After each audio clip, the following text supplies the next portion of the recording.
बिस्मिल्लाहिर्रहमानिर्रहीम। अस्सलाम वालेकुम रहमतुल्लाह। स्टडी कोर में आपको खुशामदीद कहते हैं। जैसा कि आप जानते हैं कि हम 9th क्लास के मैथ को डिस्कस कर रहे हैं। 9th क्लास का मैथ्स में फर्स्ट चैप्टर जो है मैट्रिसेस एंड डिटर्मिनेंट, उसकी एक्सरसाइज 1.2 का एक्सरसाइज 1.2 का क्वेश्चन नंबर 1 हम आज स्टार्ट करेंगे। क्वेश्चन नंबर 1 में है identify the following matrices, unit matrices, row matrices, column matrices and null matrices. यानी जो मैट्रिसेस दिए हैं उनमें उनको हमने आइडेंटिफाई करना है और बताना है कि ये मैट्रिक्स कौन सा है। उससे पहले हम थोड़ा सा डिस्कस कर लेते हैं, दोबारा से डिस्कस कर लेते हैं कि ये मैट्रिक्स कौन कौन से हैं। सबसे पहले यूनिट मैट्रिक्स। यूनिट मैट्रिक्स ऐसा मैट्रिक्स जिसको आइडेंटिटी मैट्रिक्स भी कहते हैं, ऐसा मैट्रिक्स जिसका डायगोनल जो है, ऐसा स्क्वायर मैट्रिक्स जिसका डायगोनल जो है वो आइडेंटिटी हो, यानी डायगोनल 1 हो और बाकी नॉन डायगोनल एंट्रीज जो है वो 0 हो। उसके बाद रो मैट्रिक्स।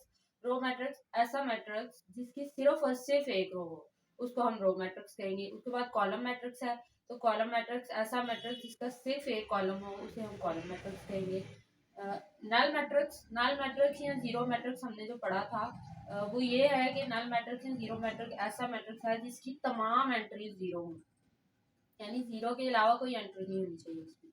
अगर कोई और एंट्री आएगी तो वो नल मैट्रिक्स नहीं होगा, लिहाजा तमाम एंट्रीज जो है वो 0 होगी। अब क्वेश्चन स्टार्ट करते हैं। सबसे पहले हमारे पास में मैट्रिक्स है वो ए है। अगर हम ए मैट्रिक्स को देखें तो इसकी जो एंट्रीज, सबसे पहले हम एंट्रीज को चेक करें तो एंट्रीज सारी 0 हैं। तो ये जो डेफिनेशन है 0 एंट्रीज की डेफिनेशन, ये हमने पढ़ी है 0 या नल मैट्रिक्स में, लिहाजा जो ए मैट्रिक्स है वो हमारा नल या 0 मैट्रिक्स है। उसके बाद अगर बी मैट्रिक्स पे आ जाए तो बी मैट्रिक्स की सबसे पहले एंट्रीज को देखें तो ये नॉन 0 है। उसके बाद अगर हम यूनिट मैट्रिक्स की डेफिनेशन देखें तो उसमें स्क्वायर मैट्रिक्स होना जरूरी है, ये स्क्वायर मैट्रिक्स नहीं है, लिहाजा इसका मतलब यूनिट मैट्रिक्स भी नहीं होगा। और अगर हम रो मैट्रिक्स में देखें तो इस मैट्रिक्स की जो रो है वो सिर्फ एक है, लिहाजा बी मैट्रिक्स जो है वो रो मैट्रिक्स है। रो मैट्रिक्स हमने यही डेफिनेशन पढ़ी थी कि सिर्फ और सिर्फ एक रो हो, लिहाजा इसकी इस मैट्रिक्स की एक ही रो है, तो ये है रो मैट्रिक्स। उसके बाद मैट्रिक्स सी है। सी मैट्रिक्स की अगर हम एंट्रीज चेक करें तो ना ये आइडेंटिटी मैट्रिक्स बन रहा है ना ही नल मैट्रिक्स बन रहा है, क्योंकि एंट्रीज नॉन 0 है। अब अगर हम रो या कॉलम मैट्रिक्स में चेक करें तो इसकी रोज 1 2 3 रोज हैं और एक कॉलम है, लिहाजा हमने रो मैट्रिक्स तो नहीं बन रहा, लेकिन कॉलम मैट्रिक्स की हमने डेफिनेशन पढ़ी थी कि सिर्फ और सिर्फ एक कॉलम है। तो सी मैट्रिक्स का सिर्फ एक कॉलम है, लिहाजा सी मैट्रिक्स जो है वो कॉलम मैट्रिक्स है। उसके बाद अगर डी मैट्रिक्स पे देखें तो डी मैट्रिक्स की एंट्रीज जो है वो 0 भी हैं और नॉन 0 भी हैं। अब सबसे पहले ये अगर इसका ऑर्डर चेक करें तो 2 by 2 का ऑर्डर है, यानी स्क्वायर मैट्रिक्स बन रहा है। तो स्क्वायर मैट्रिक्स का जो डायगोनल है वो है आइडेंटिटी, यानी 1।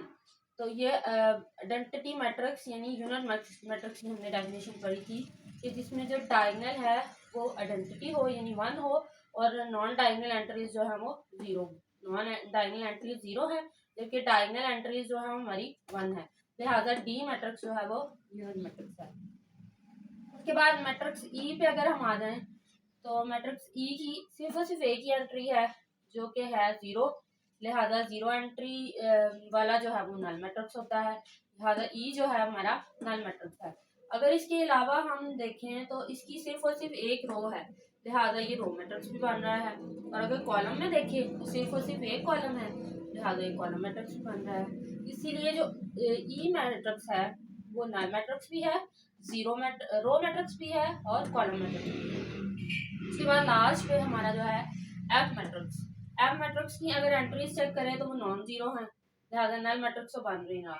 उसके बाद स्क्वायर मैट्रिक्स भी नहीं है, क्योंकि ऑर्डर जो है वो हमारा 3 by 1 का है, यानी रोज 3 है और कॉलम 1 है, लिहाजा स्क्वायर मैट्रिक्स भी नहीं मान रहा, तो इस वजह से ये हमारा यूनिट मैट्रिक्स भी नहीं है। और अगर हम रो मैट्रिक्स की बात करें तो 3 रोज हैं, लिहाजा रो मैट्रिक्स भी नहीं बन रहा। लेकिन अगर कॉलम की बात करें तो सिर्फ और सिर्फ एक कॉलम है, तो लिहाजा एफ हमारा कॉलम मैट्रिक्स है। एफ जो है वो मैट्रिक्स हमारा कॉलम मैट्रिक्स है।